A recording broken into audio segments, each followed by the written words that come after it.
Good morning student. आज हम अपनी हिंदी ऑनलाइन क्लास कक्षा 8 का चैप्टर 3 है सुनामी लहरें।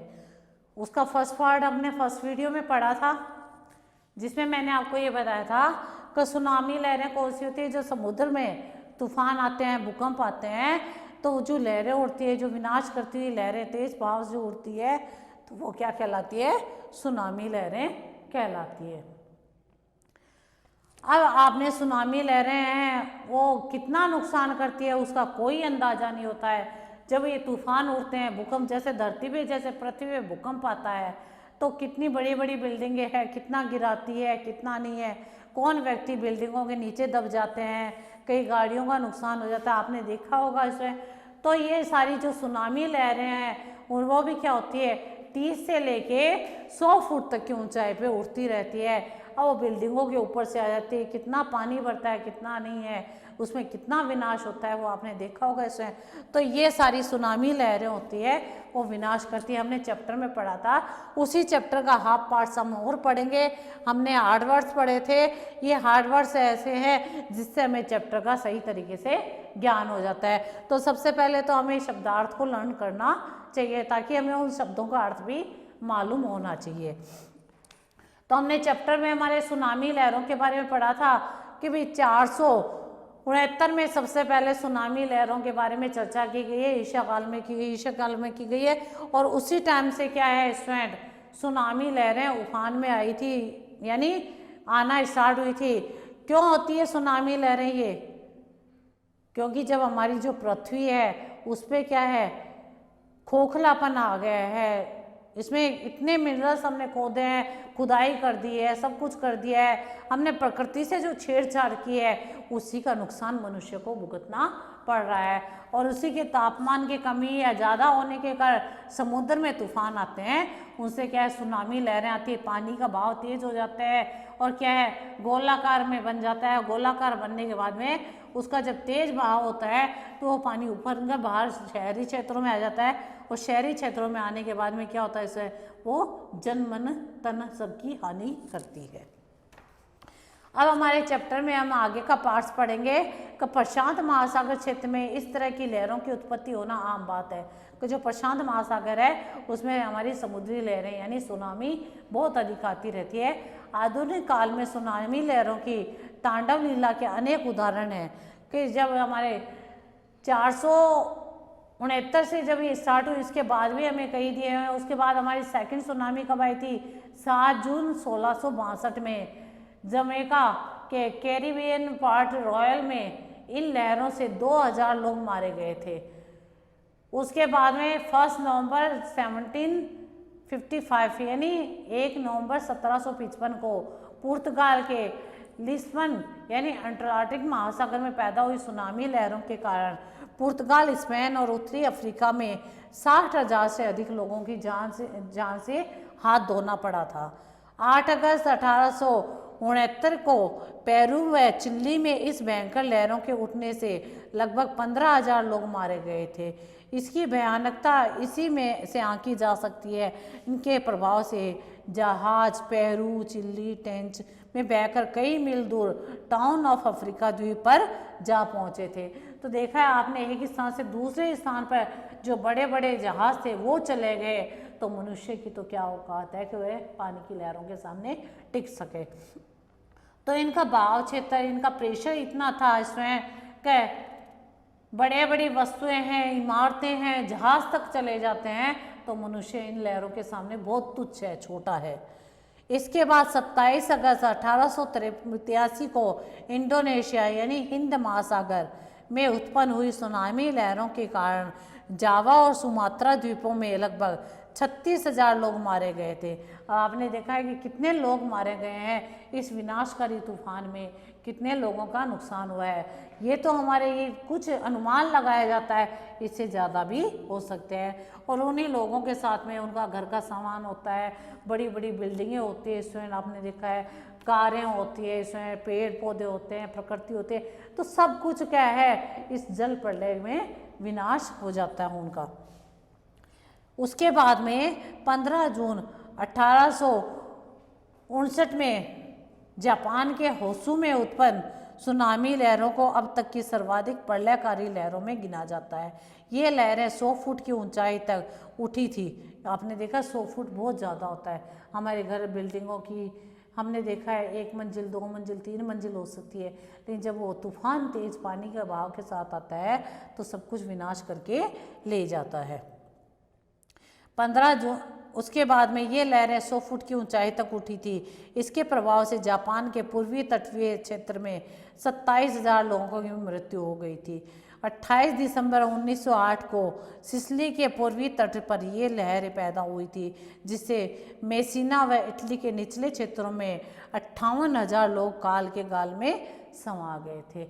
अब 58,000 लोग जहाँ गए हैं उनके साथ में कितना नुकसान हुआ है ये आप अनुमान लगा सकते हो।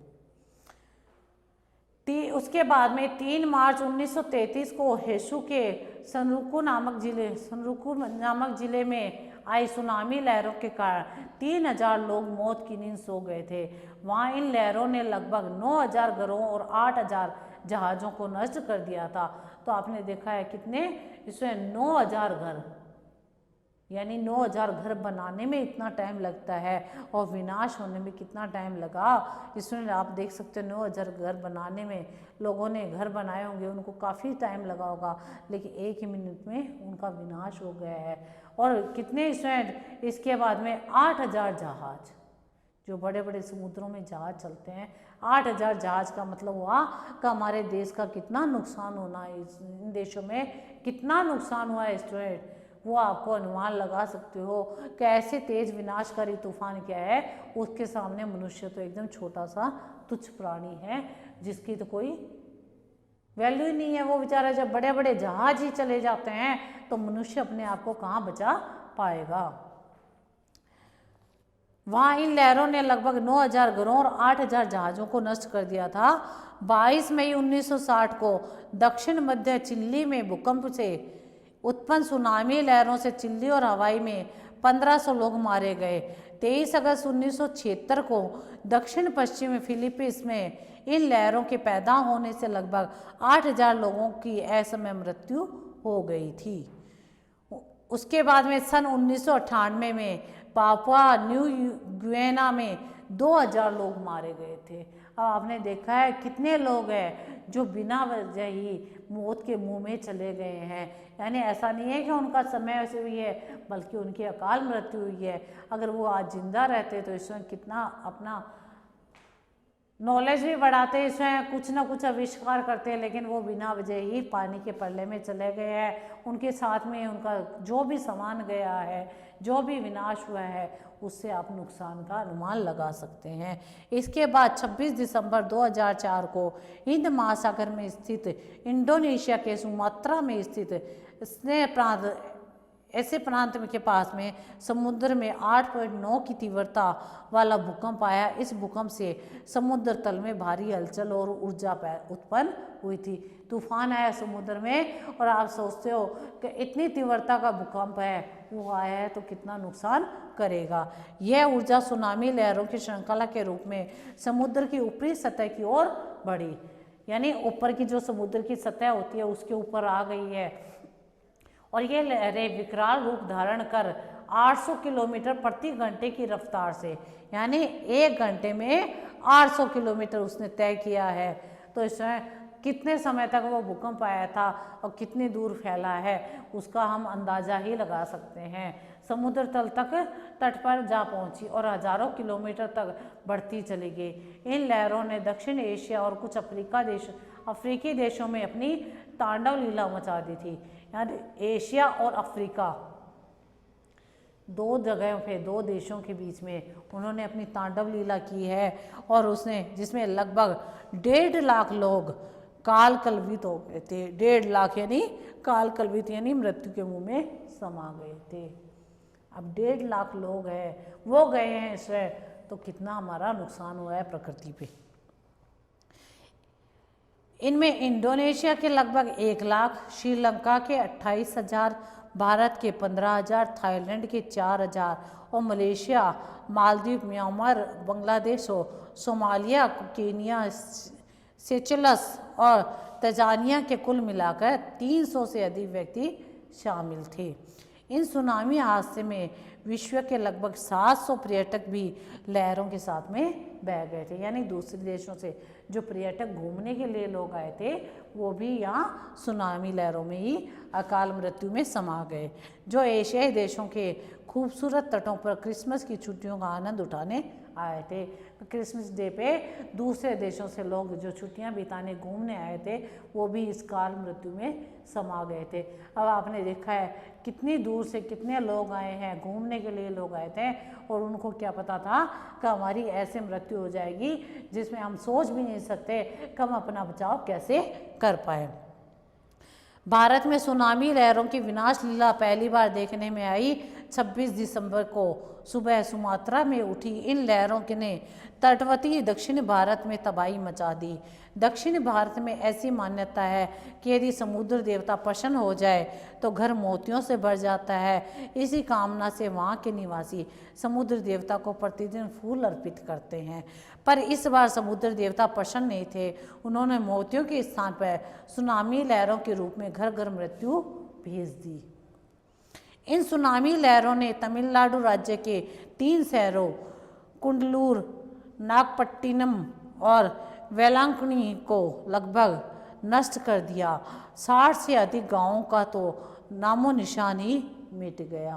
यानी 60 से अधिक जो गांव थे उनका तो कुछ अता पता ही नहीं है कि यहाँ पे कुछ था भी या नहीं। यहाँ के 500 गांव बुरी तरह से प्रभावित हुए हैं।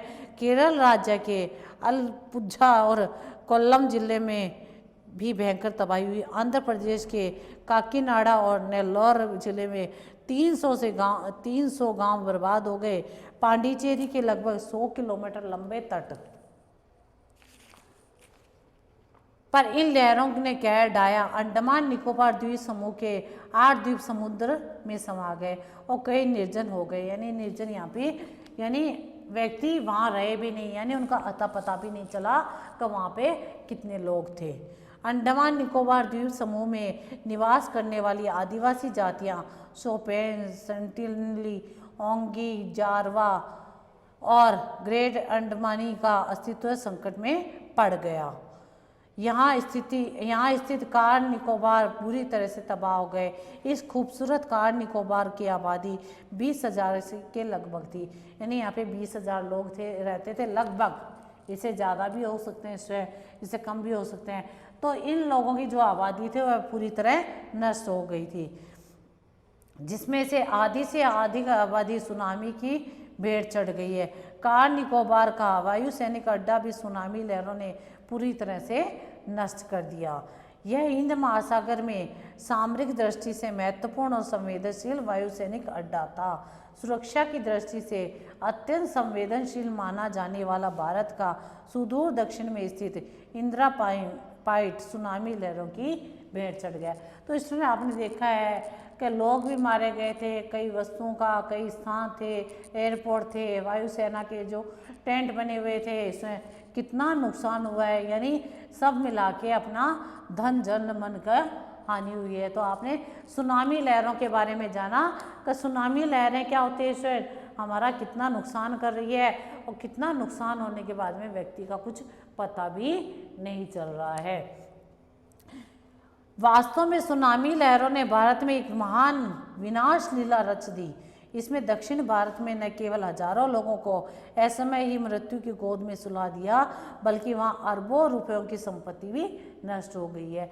तो लोग तो मरे ही थे, इसके साथ साथ में जो हमारी संपत्ति, जो पैसा लगा हुआ था घर बिल्डिंगें बनाने में, वायुसेना के टेंट बनाने में, जो स्थान है एयरपोर्ट बनाने में, तो उसमें भी हमारा धन का बहुत अधिक नुकसान हुआ था। उद्योग व्यापार छिन्न भिन्न हो गया था। कई फैक्ट्रियां बनी हुई थी जिससे व्यापार भी बहुत हमारा छिन्न भिन्न हो जाना, यानी तितर बितर हो जाना, बहुत अधिक नुकसान हो गया था। बड़े बड़े भवन और आस्थाओं के केंद्र गिरजाघर, मंदिर आदि मट्टियाँ मेट हो गए थे, यानी मिट्टी में मिल गए थे। पर्यटन उद्योग पूरी तरह से उजड़ गया। संपूर्ण आधारभूत व्यवस्थाएं छिन्न भिन्न हो गई। यानी किसी का कुछ भी पता नहीं चला कि यहाँ पे क्या था। जो बनाने में इतना पैसा लगता है इसमें, अगर हम उसको दोबारा बनाएंगे तो हमारा बहुत अधिक धन लगेगा, और आप अनुमान लगा सकते हो कि इससे हमारी कितनी हानि हुई थी।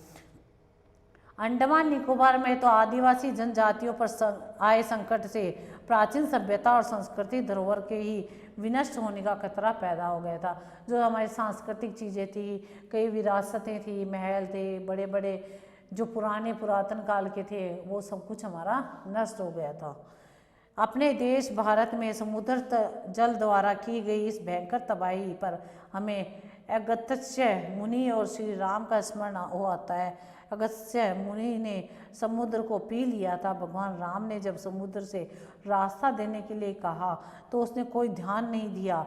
इस पर राम को क्रोध आ गया और उन्होंने कहा, विनय न मानत जल्दी जड़ गए 3 दिन बीती, बोले राम सकोप तब भय बिनु होय न प्रीत। तो इसमें यह बताया गया है कि जब क्रोधित राम ने समुद्र को सुखाने के लिए धनुष उठाया कि मैं समुद्र का पानी ही सुखा दूंगा, तो समुद्र घबराकर उनके सामने हाथ जोड़कर खड़े हो गए और बोले, क्षमो नाथ अब अवगुण मेरे, कि मेरे जो अवगुण हैं उनको मेरे नाथ क्षमा करो, मुझसे गलती हो गई, मैं आपको रास्ता देता हूँ। तो श्री राम में इतनी शक्ति थी कि उन्होंने समुद्र के पानी को अपने बाण से सुखाने के लिए जब अपना बाण चलाना चाहा तो समुद्र देवता घबरा कर खड़े हो गए। आज समुद्र देवता के आगे मनुष्य कुछ भी नहीं कर पा रहा है। तो आपने देखा है जो सुनामी लहरें आती है वो हमारा कितना नुकसान करती है, उसमें जन धन की कितनी हानि हो जाती है।